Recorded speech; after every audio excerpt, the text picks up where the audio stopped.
Hello दोस्तों, आज हम 12th केमिस्ट्री का लेक्चर नंबर 13 लेकर के आए हैं। 12th केमिस्ट्री का चैप्टर नंबर फर्स्ट जो सॉलिड स्टेट है उसका आज टॉपिक होने वाला है ठोसों में विद्युतीय गुण। मोटिवेशनल कोटेशन हो जाए जो आपके सामने प्रस्तुत करते हैं।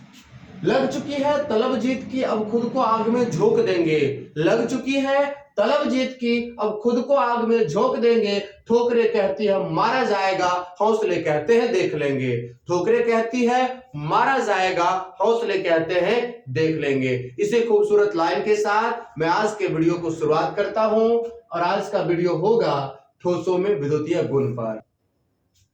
तो ठोसों में विद्युतीय गुण होता क्या है? ठोसों का वह गुणधर्म जिसके कारण उस पर विद्युत धारा के प्रभाव का अध्ययन किया जाता है। विद्युत धारा के प्रवाह का अध्ययन किया जाता है, उसे हम ठोसों का विद्युतीय गुण कहते हैं। ठोसों का वह गुणधर्म जिसके कारण ठोस पर विद्युत धारा के प्रभाव का अध्ययन किया जाता है, उसे हम ठोसों का विद्युतीय गुण कहते हैं।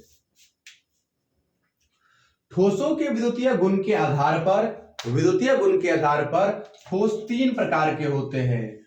कौन कौन सा? सबसे पहला चालक, दूसरा पहला होता है चालक या इसी को कहते हैं कंडक्टर। दूसरा होता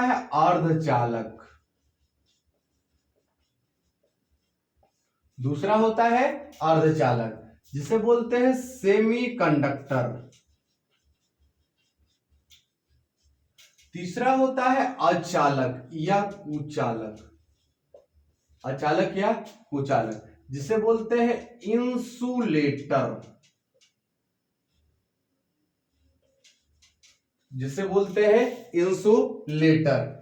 ठोसों में विद्युतीय गुण के आधार पर ठोस तीन प्रकार के, चालक, अर्धचालक और अचालक। चालक किसे कहते हैं? तो वे पदार्थ जो अपने से होकर आसानी से विद्युत धारा को प्रवाहित होने देते हैं, उसे हम चालक पदार्थ कहते हैं। और सभी का होता है चालकता परास।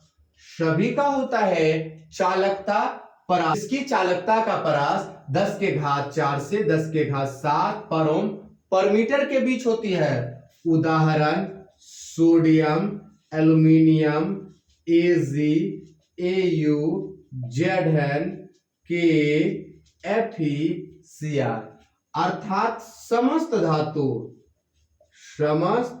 धातुएं किसमें आएगी? चालक पदार्थ में। वे पदार्थ जो अपने से होकर आसानी से विद्युत धारा को प्रवाहित होने देते हैं, उसे हम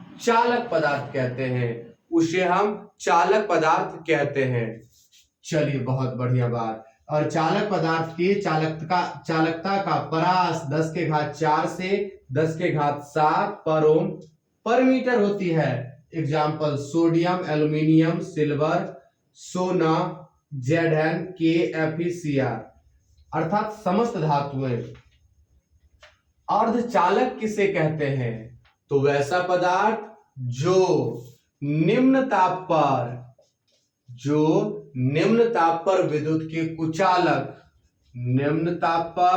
विद्युत के कुचालक, लेकिन उच्च ताप पर विद्युत के सुचालक होते हैं, उसे हम अर्धचालक कहते हैं। वैसा पदार्थ जो निम्न ताप पर विद्युत के कुचालक लेकिन उच्च ताप पर विद्युत के सुचालक होते हैं, उसे हम अर्धचालक कहते हैं। अर्धचालक के चालकता का परास 10 के घात -4 से 10 के घात -6 पर ओम पर मीटर होती है। 10 के घात -4 से 10 के घात -6 पर ओम पर मीटर चालकता परास होती है। इसका एग्जाम्पल जर्मेनियम, सिलिकॉन। और सिलिकॉन होता है। अब सवाल उठता है, अचालक पदार्थ किसे कहते हैं? वैसा पदार्थ जो अपने से होकर, वैसा पदार्थ जो अपने से होकर विद्युत धारा का प्रवाह नहीं करने देते हैं या विद्युत धारा का प्रवाह नहीं होने देते हैं। जब विद्युत धारा का प्रवाह नहीं होने देंगे उसे हम अचालक या कुचालक या विद्युत रोधी कहेंगे।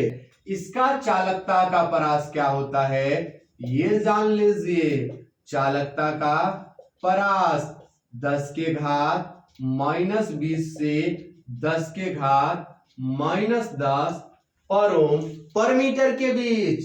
इसका चालकता का परास 10 के घात -20 से 10 के घात -10 पर ओम पर मीटर के बीच। एग्जाम्पल हो जाएगा रबर, प्लास्टिक, बेंच, कुर्सी। ये सब के सब आपका अचालक पदार्थ होगा। ये सब के सब बाबू आपका अचालक पदार्थ होगा। अब अचालक पदार्थ मैंने भी बताया, चालक, अर्धचालक और अचालक। मैंने भी बताया चालक, अचालक और अर्धचालक पदार्थ के बारे में मैंने in detail in depth discussion की है। अब हम चर्चा करेंगे अर्धचालक पर। केवल और केवल हम चर्चा करने वाले हैं अर्धचालक पर। वे पदार्थ जो निम्न ताप पर विद्युत के कुचालक और उच्च ताप पर विद्युत के सुचालक होते हैं उसे हम अर्धचालक कहते हैं। अर्धचालक दो प्रकार के होते हैं। अर्धचालक भी बाबू दो प्रकार का। एक होता है नैज अर्धचालक। नैज अर्धचालक जिसे बोलते हैं इंट्रिंसिक सेमीकंडक्टर। दूसरा होता है बाह्य या अपद्रव्यी अर्धचालक।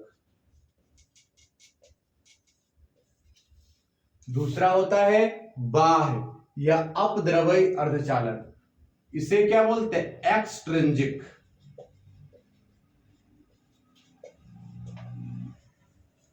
सेमीकंडक्टर इसे बोलते हैं एक्सट्रिंसिक सेमीकंडक्टर। पहला नैज अर्धचालक, दूसरा बाह्य अपद्रव्यी अर्धचालक। सवाल उठता है नैज अर्धचालक किसे कहते हैं, बाह्य अपद्रव्यी अर्धचालक किसे कहते हैं? तो वैसा अर्धचालक जो प्रकृति में शुद्धतम रूप में पाई जाती है, वैसा अर्धचालक जो प्रकृति में शुद्धतम रूप में पाई जाती है उसे नैज या शुद्ध अर्धचालक कहते हैं। जैसे सिलिकॉन, जर्मेनियम। सिलिकॉन, जर्मेनियम ये शुद्ध अर्धचालक है, इसमें किसी प्रकार की कोई मिलावटें नहीं है, इसलिए सिलिकॉन और जर्मेनियम नैज अर्धचालक है। दूसरा है बाह्य अपद्रव्यी अर्धचालक। सवाल उठता है बाह्य अपद्रव्यी अर्धचालक किसे कहते हैं? वैसा अर्धचालक जिसे नैज अर्धचालक में बाह्य अशुद्धि मिलाकर के बनाई जाती है, वैसा अर्धचालक जिसे नैज अर्धचालक में बाह्य अशुद्धि मिलाकर बनाई जाती है, बाह्य अशुद्धि मिलाकर बनाई जाती है, उसे हम बाह्य अपद्रव्यी अर्धचालक कहते हैं। बाह्य अपद्रव्यी अर्धचालक कहते हैं। क्या कहते हैं बाबू? बाह्य अपद्रव्यी अर्धचालक। और किसी शुद्ध अर्धचालक में मान लीजिए ये कोई शुद्ध अर्धचालक था, इसमें बाहर से अशुद्धि मिला दी गई, तो किसी शुद्ध अर्धचालक में बाहर से अशुद्धि मिलाने की क्रिया को डोपिंग कहते हैं। किसी शुद्ध अर्धचालक में बाहर से अशुद्धि मिलाने की क्रिया को डोपिंग कहते हैं। तो बाह्य अपद्रव्यी अर्धचालक क्या है? वैसा अर्धचालक जिसे शुद्ध या नैज अर्धचालक में बाहर से अशुद्धि या अपद्रव्यी मिलाकर बनाई जाती है, उसे हम बाह्य अपद्रव्य अर्धचालक कहते हैं। अपद्रव्य अर्धचालक दो प्रकार के, सबसे पहला एन टाइप या एन प्रकार के अर्धचालक। पहला होगा एन प्रकार के अर्धचालक, दूसरा होगा पी प्रकार के अर्धचालक। पहला एन प्रकार के अर्धचालक, दूसरा पी प्रकार के अर्धचालक।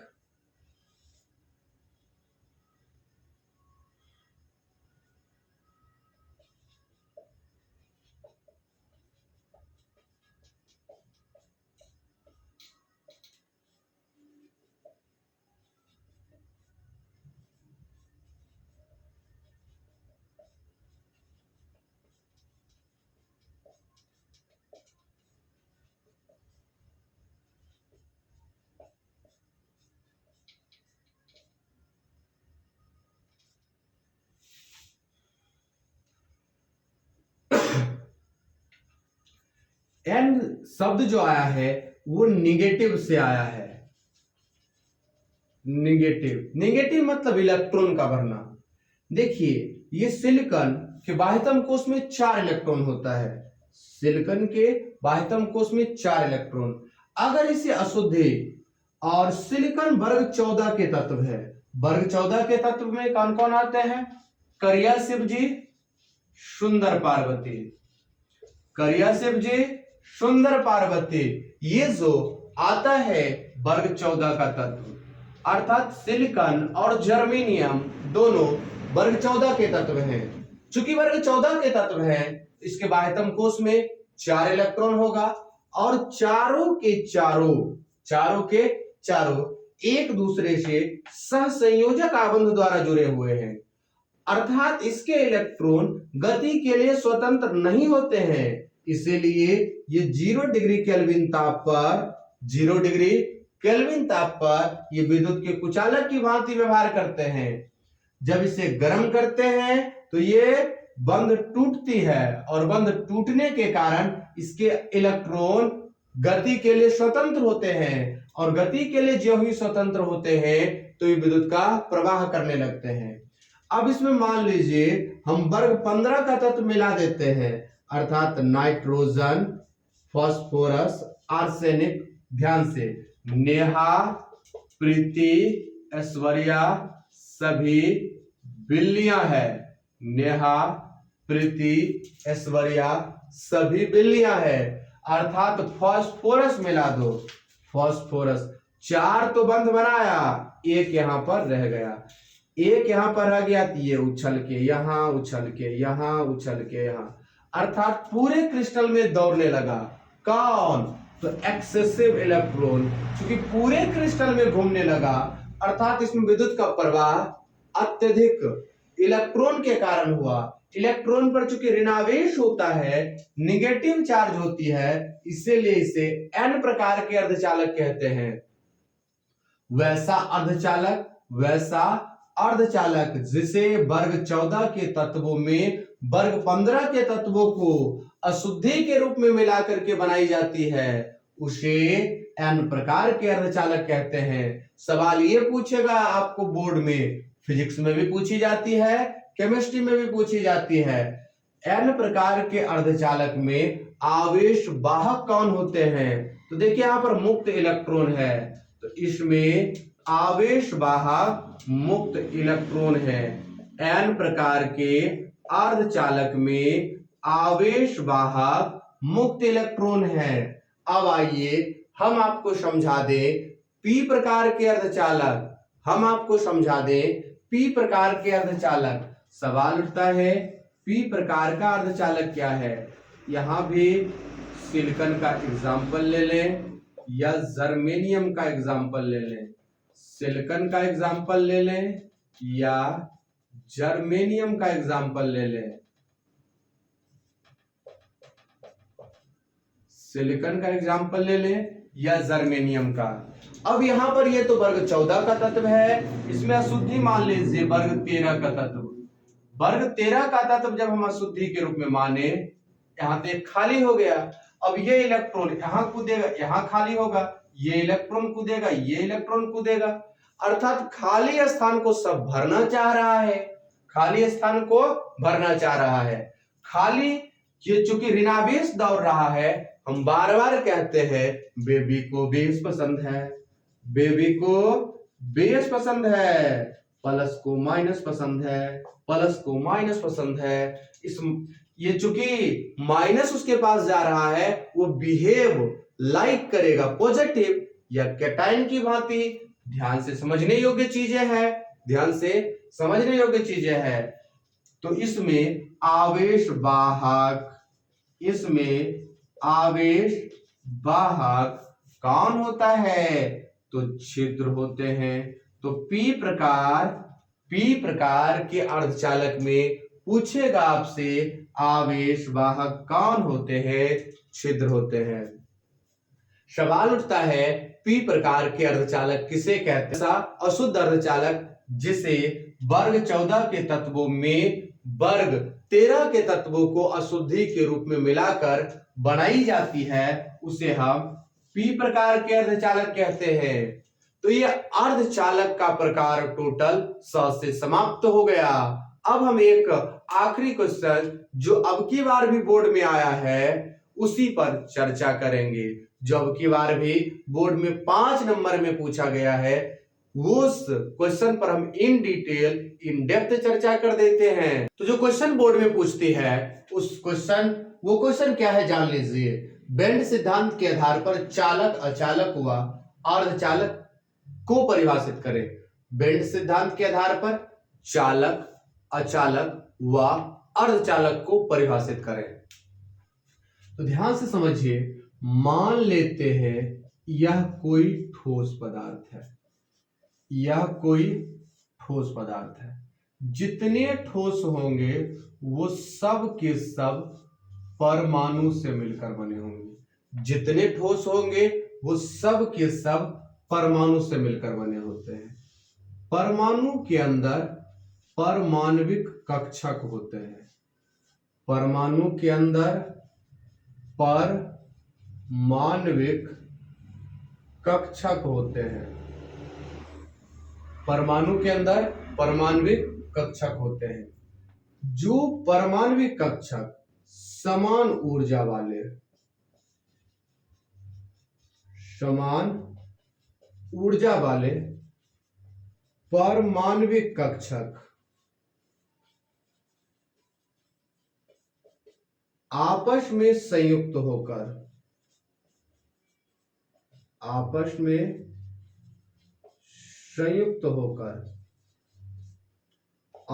कक्षक बनाते हैं। समान ऊर्जा वाले या लगभग समान ऊर्जा वाले परमाणविक कक्षक आपस में संयुक्त होकर आणविक कक्षक बनाते हैं। और लगभग समान ऊर्जा वाले आणविक कक्षक आपस में संयुक्त होकर बैंड का निर्माण करते हैं। बैंड मतलब वो बैंड नहीं जो बैंड बाजा की बात करते हैं। जी नहीं देवी और सज्जनों, ध्यान से सुनिए। परमाणविक कक्षक जितने भी परमाणु हैं या जितने भी पदार्थ हैं वो सब परमाणु से मिलकर बने हैं। और परमाणु में परमाणविक कक्षक होता है। परमाणविक कक्षक आपस में मिलकर आणविक कक्षक बनाता है। और लगभग समान ऊर्जा वाले आणविक कक्षक आपस में मिलकर बैंड का निर्माण करते हैं। बैंड दो प्रकार का, एक बैंड जिसमें इलेक्ट्रॉन पाया जा रहा है, जिसमें इलेक्ट्रॉन पाया जाता है उसे बोलते हैं संयोजी बैंड। जिसमें इलेक्ट्रॉन पाया जाता है उसे संयोजी बैंड। और जो खाली होता है, जो खाली है उसे कहते हैं चालन बैंड, उसे बोलते हैं चालन बैंड। जो खाली होता है उसे चालन बैंड, और जिसमें इलेक्ट्रॉन मौजूद होता है उसे संयोजी बैंड। जितने भी परमाणु होंगे सब में चालन बैंड भी होगा, संयोजी बैंड भी होगा। जितने पदार्थ हैं सब में दोनों बैंड, चालन बैंड भी और संयोजी बैंड भी। हो सकता है दोनों सटा हो सकता है अलग अलग हो। तो यहां देखिए यह है संयोजी बैंड, इसमें इलेक्ट्रॉन डाल देते हैं, और यह है चालन बैंड, ये खाली है, ये संयोजी है और बगल वाला चालन है। संयोजी है तो उसमें इलेक्ट्रॉन है और खाली वाला में इलेक्ट्रॉन नहीं है। लेकिन देखिए एक दूसरे पर चढ़ा हुआ है, अति व्यापित है, ओवरलैप्ड है, ओवरलैप्ड है। वैसा ठोस पदार्थ जिसके संयोजी और चालन बैंड एक दूसरे पर अति व्यापित होते हैं, अर्थात ऊर्जा अंतराल, इसके बीच जो खाली स्थान होता है उसे बोलते हैं ऊर्जा अंतराल, या इसी को कहते हैं बैंड गैप। ऊर्जा अंतराल या बैंड गैप 0 इलेक्ट्रॉन वोल्ट होता है, अर्थात संयोजी और चालन बैंड एक दूसरे पर अति व्यापित होते हैं, तो उसे हम कहते हैं कौन सा पदार्थ? तो चालक पदार्थ। उसे हम क्या कहते हैं? चालक पदार्थ। और वैसा पदार्थ जिसके संयोजी और चालन बैंड में, जिसके संयोजी और चालन बैंड के बीच का बैंड गैप 0.5 इलेक्ट्रॉन वोल्ट होता है, वैसा ठोस पदार्थ जिसके संयोजी और चालन बैंड के बीच का बैंड गैप 0.5 इलेक्ट्रॉन वोल्ट होता है, उसे हम अर्धचालक पदार्थ कहते हैं। और वैसा पदार्थ जिसके संयोजी और चालन बैंड के बीच का, जिसके संयोजी और चालन बैंड के बीच का बैंड गैप 6 इलेक्ट्रॉन वोल्ट या इससे अधिक होता है, 6 इलेक्ट्रॉन वोल्ट या इससे अधिक होता है, तो उसे हम कहते हैं अचालक या विद्युत रोधी पदार्थ। तो मैंने आज ठोसों के विद्युतीय गुण पर इन डिटेल इन डेप्थ चर्चाएं की है। अब इस चैप्टर में केवल एक टॉपिक बच गई है, वो है ठोसों का चुंबकीय गुण। वो अगले एपिसोड में इन डिटेल इन डेप्थ पढ़ा दी जाएगी, अर्थात थ्योरेटिकली ये चैप्टर कंप्लीटली समाप्त हो जाएगी। तो आज के एपिसोड में बस इतना ही। मिलते हैं आपसे अगले एपिसोड में। तब तक के लिए हंसते रहिए, मुस्कुराते रहिए और पढ़ते रहिए रसायन शास्त्र एम महाराज के साथ।